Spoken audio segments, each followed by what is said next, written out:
Good morning and greetings from Northumberland on the 15th of March.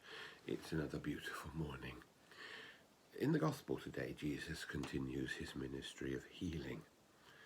And I want to think about another aspect of healing. I was speaking at probably too much length yesterday about the terrible situation in our own society with regards to women and street violence. But I want to look at something else today and ask you to keep this situation in your prayers. In the litany we use, the prayers we use every morning, which are based upon the Orthodox prayer, the Litany of Peace, we cover the whole gambit of people who need prayer. And in one of the sections, we pray for captives, for prisoners and captives, as well as praying for the sick. And it comes round day by day, and we often think, what are we praying for here? Or I often think, what are we praying for here? But every so often we're reminded of it.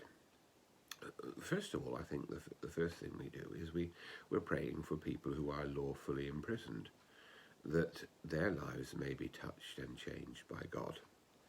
But there are also lots of other captivities, lots of other imprisonments.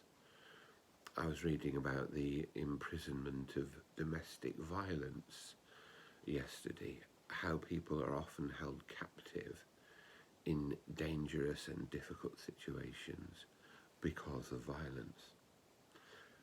There are many, many examples of slavery, both in its modern form, the exploitation of workers beyond anything you can imagine, and also in some parts of the world still in its traditional form. These are people who are captives.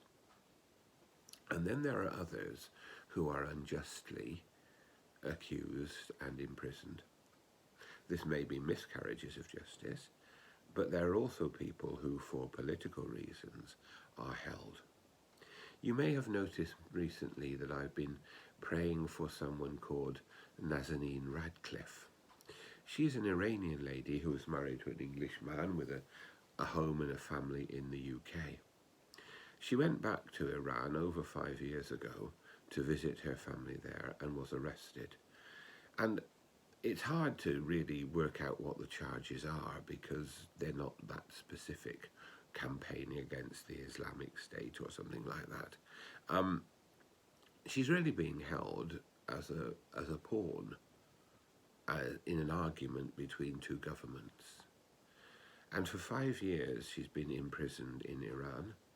The last year on a sort of license in the community with a tag around her leg, really because of the dangers of COVID.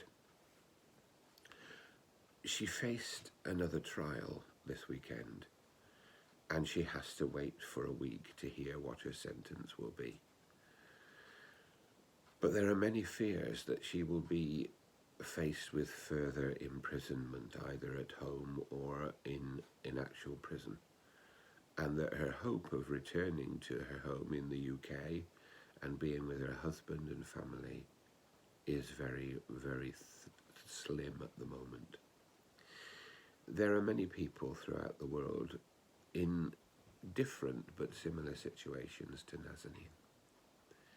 And as we believe in the God who brings wholeness and healing to our communities, let us, as we pray for captives and prisoners, remember those very many different forms of captivity that still exist in our world, and pray for those all who are affected by them.